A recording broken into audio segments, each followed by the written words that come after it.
अध्याय 1465। Blood emperor आ गया है। बिपिन की योजना बहुत बढ़िया थी, लेकिन हमेशा कुछ न कुछ अप्रत्याशित हो ही जाता है। बिपिन अचानक हवा में रुक गया और उसके चेहरे पर गंभीरता छा गई। वो अपनी आत्मशक्ति सोल पावर के दायरे में गहरे लाल रंग के चौगे और गहरे लाल बालों वाले एक व्यक्ति को साफ साफ महसूस कर सकता था। ये रूप और ये आभा, ये तो ब्लड एम्परर है। बिपिन ने तुरंत उस व्यक्ति की पहचान कर ली। बिपिन के पास ही हवा में ब्लड एम्परर ने भी बिपिन की मौजूदगी को भांप लिया था। हाँ, तुम्हें ढूंढ ही लिया। हल्की सी मुस्कान के साथ ब्लड एम्परर बिपिन की ओर तेजी से लपका। ब्लड एम्परर ने अपने लोगों के जरिए मुझे अपने क्रिम्सन कैसल में मेहमान बनकर आने का न्योता भिजवाया था, लेकिन मैं नहीं गया। अब वो खुद मुझसे मिलने चला आया है। बिपिन का दिल जोर से धड़कने लगा जब उसने देखा कि ब्लड एम्परर उसकी ओर ही बढ़ रहा है। तो उसने जरा भी देर नहीं की और अपनी पूरी रफ्तार से भागना शुरू कर दिया। बिपिन, मैंने ये तो नहीं कहा कि मैं तुम्हें मार डालूंगा, फिर तुम भाग क्यों रहे हो? हवा में ब्लड एम्परर की आवाज गूंजी और वो वहीं रुक गया। तब बिपिन भी रुक गया, लेकिन उसने ब्लड एम्परर से काफी दूरी बनाए रखी। हालांकि स्काई स्वॉर्ड प्रिजन में कई माहिर लोग हैं, लेकिन मुझे नहीं लगता कि ऐसे बहुत ज्यादा लोग होंगे जो ब्लड एम्परर को देखकर भाग ना खड़े हो। मुझ में बिपिन में इतनी हिम्मत नहीं है कि मैं ब्लड एम्परर का आमने सामने मुकाबला कर सकूं, बिपिन ने कहा। उसकी आवाज दूर से ही अपनी दिव्य शक्ति के सहारे ब्लड एम्परर के कानों तक पहुंची। मैंने दूसरों से कहा था कि वे मेरी तरफ से तुम्हें न्योता दे, लेकिन तुम कभी भी क्रिम्सन कैसल में मेहमान बनकर नहीं आए। जाहिर है फिर तो मुझे खुद ही तुमसे मिलने आना पड़ता। ब्लड एम्परर हल्की सी मुस्कान के साथ बोला। मैं जानना चाहता हूं कि ब्लड एम्परर मुझसे अपने लिए क्या करवाना चाहते हैं, बिपिन ने पूछा। उसे भी इस बात की जिज्ञासा थी, आखिर ब्लड एम्परर उसे क्यों ढूंढ रहा था। असल में मैं तुम्हें इसलिए ढूंढ रहा था क्योंकि मुझे तुम्हारी मदद की जरूरत थी, ब्लड एम्परर ने कहा।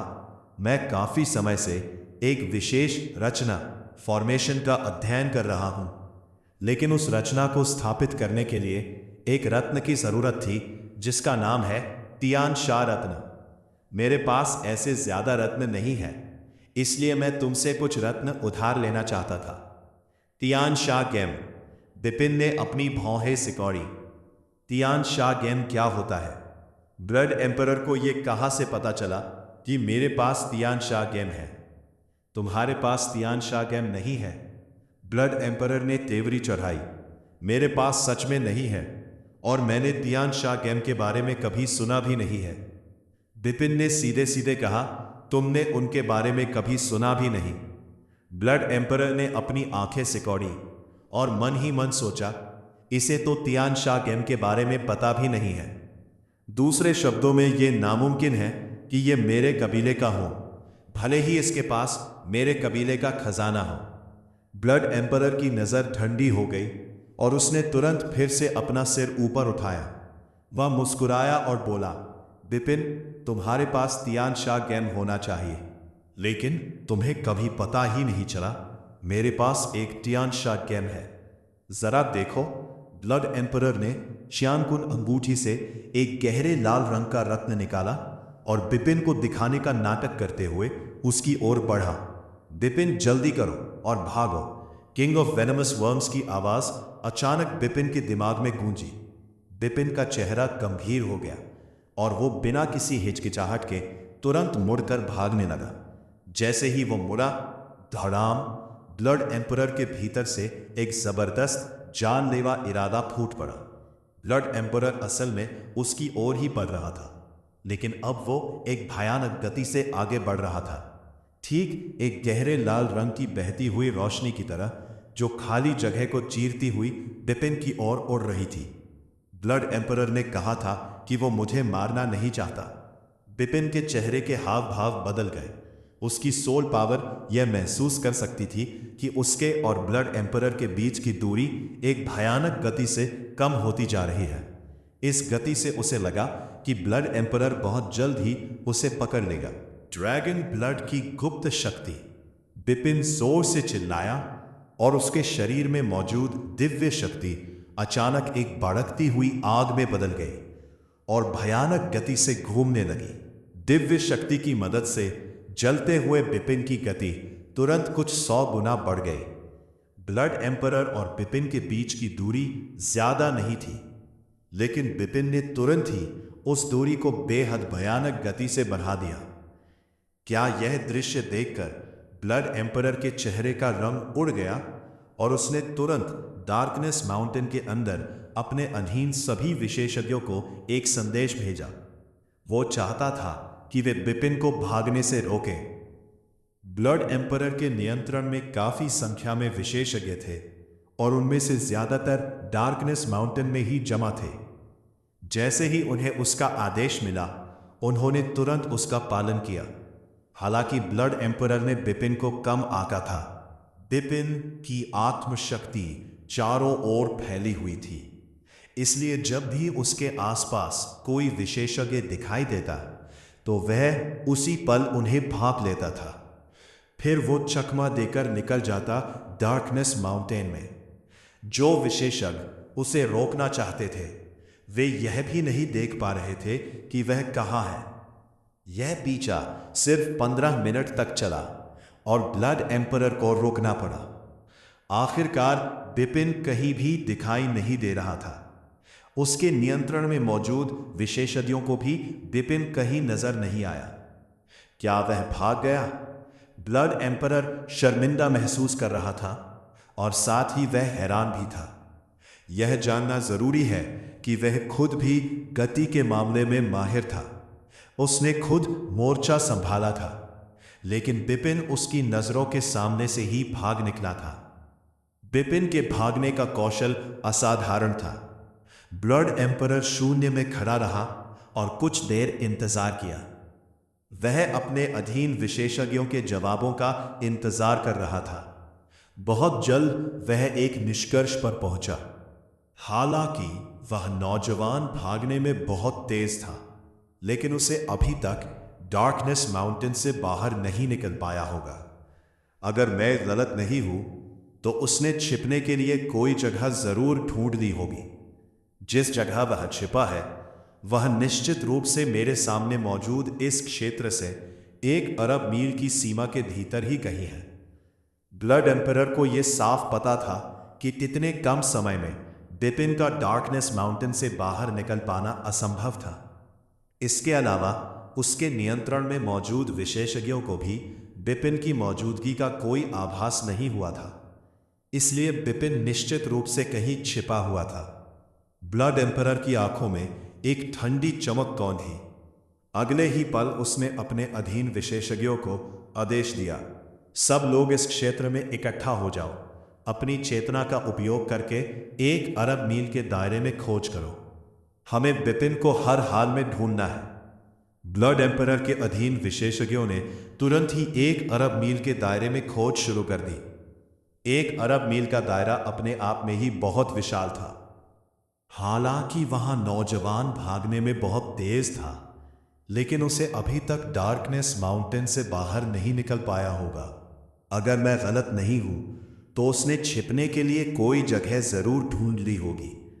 जिस जगह वह छिपा है वह निश्चित रूप से मेरे सामने मौजूद इस क्षेत्र से 1 अरब मील की सीमा के भीतर ही कहीं है।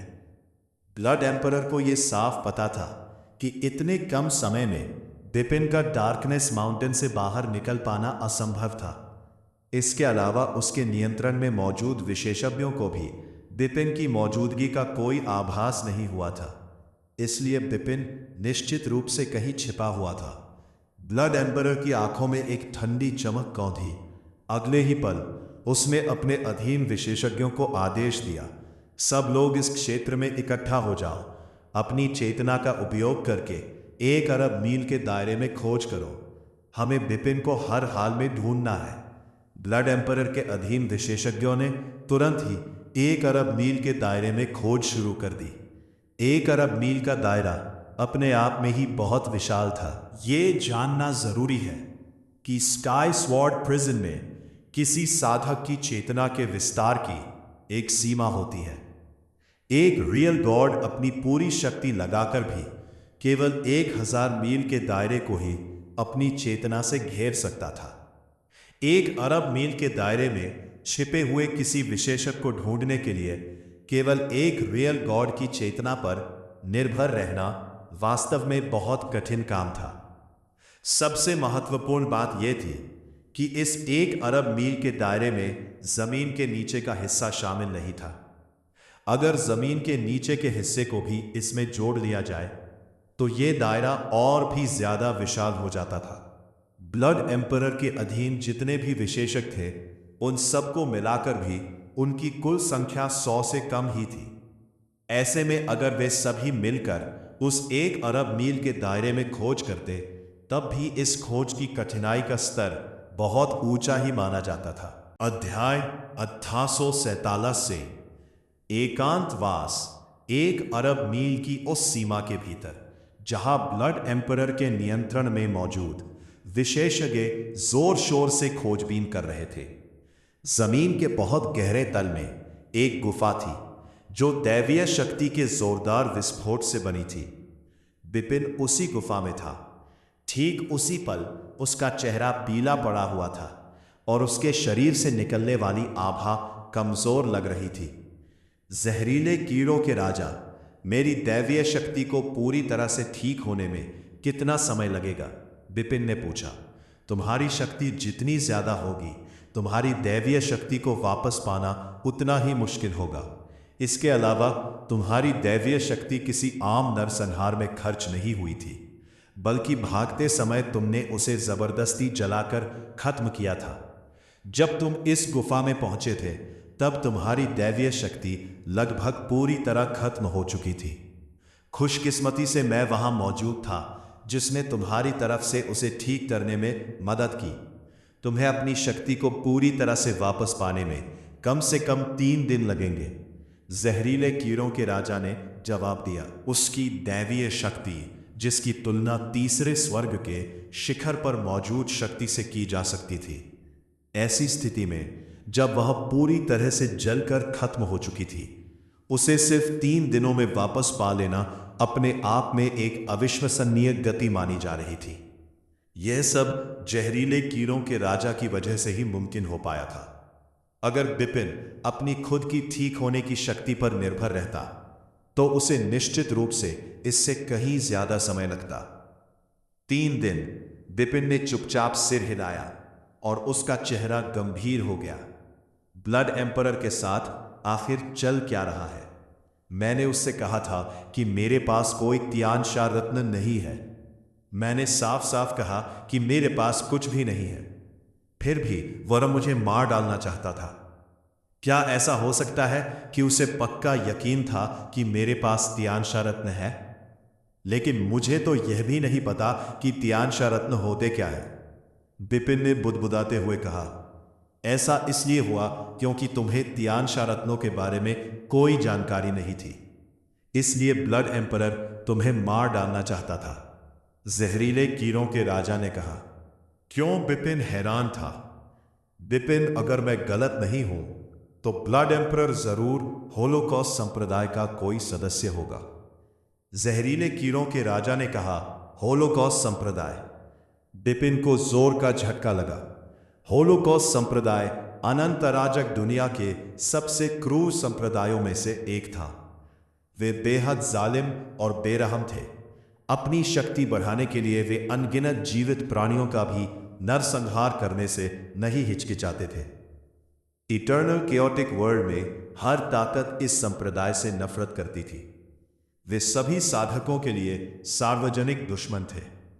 ग्रीन फायर वर्ल्ड में वापस बिपिन की मुलाकात होलोकॉस्ट सेक्ट के एक माहिर दाओ युआनजी से हुई थी और उसने होलोकॉस्ट सेक्ट के किसी सदस्य के क्रूर तरीकों को अपनी आंखों से देखा था। आखिरकार दाओ युआनजी उसके हाथों मारा गया और उसका ब्लड किलिंग प्लेट आर्मर उसी दाओ युआनजी से मिला था। होलोकॉस्ट सेक्ट का कोई माहिर मुझे मारना चाहता है।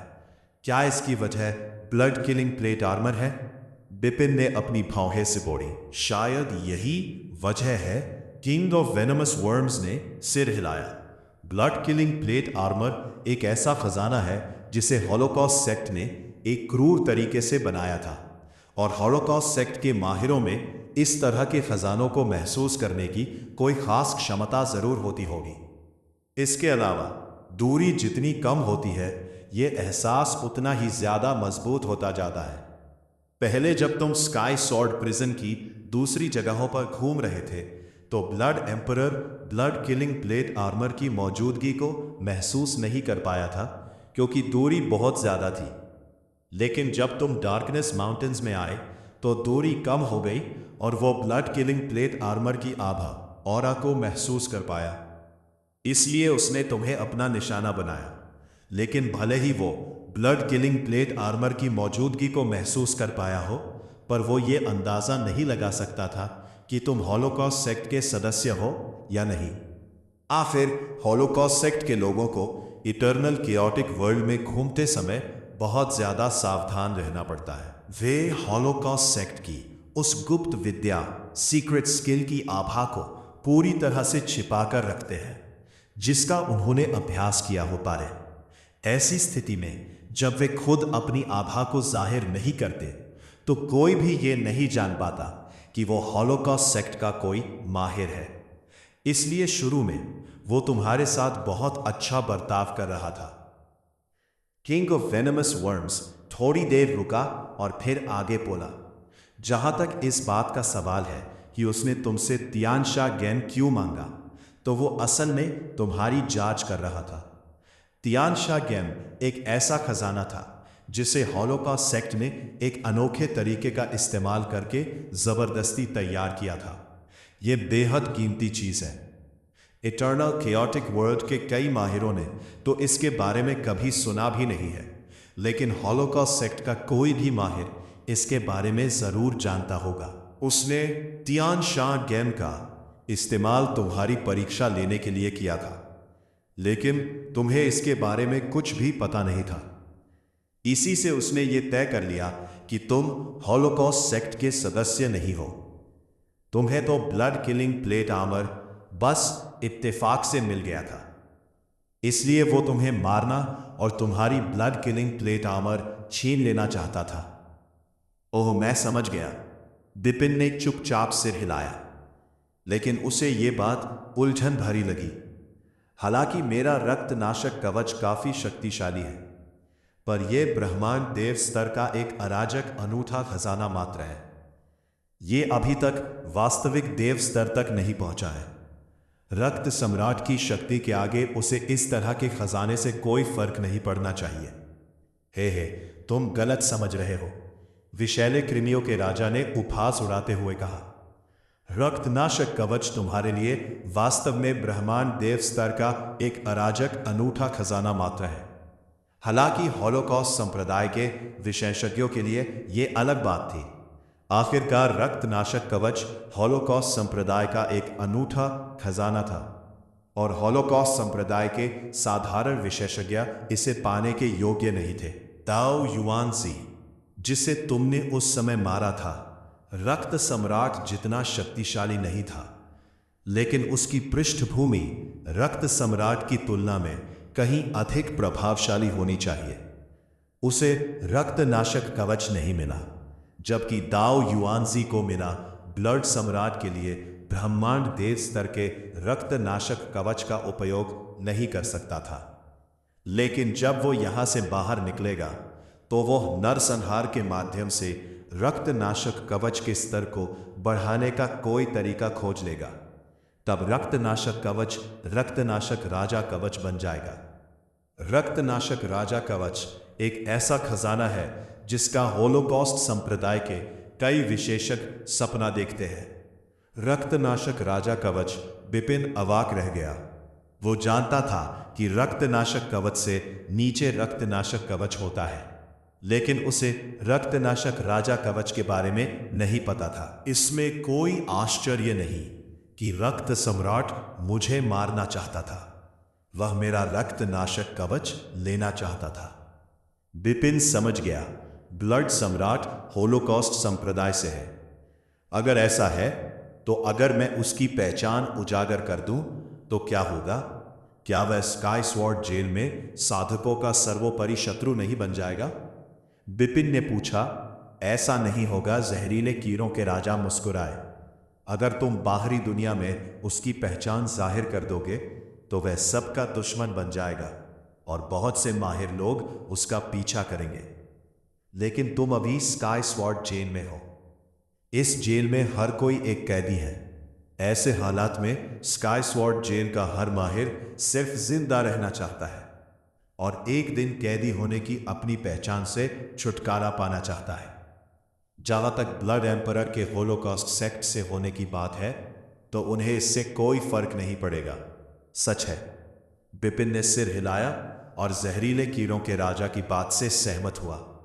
बिपिन, मैं तुम्हें छिपने के कुछ तरीके सिखाऊंगा। इन्हें सीखो और जितनी जल्दी हो सके इनमें माहिर बन जाओ। जहरीले कीड़ों के राजा ने अचानक कहा। छिपने के तरीके? बिपिन हैरान रह गया। जहरीले कीड़ों के राजा ने समझाया। ब्लड एम्परर की नजर तुम पर है और तुम बड़ी मुसीबत में हो। हालांकि तुम अभी उसकी नजरों से दूर हो, लेकिन उसे पक्का पता है कि तुम इसी इलाके में कहीं छिपे हो। उसने जरूर अपने काबू में मौजूद माहिरों को इस इलाके में तुम्हारी तलाश करने का हुक्म दिया होगा।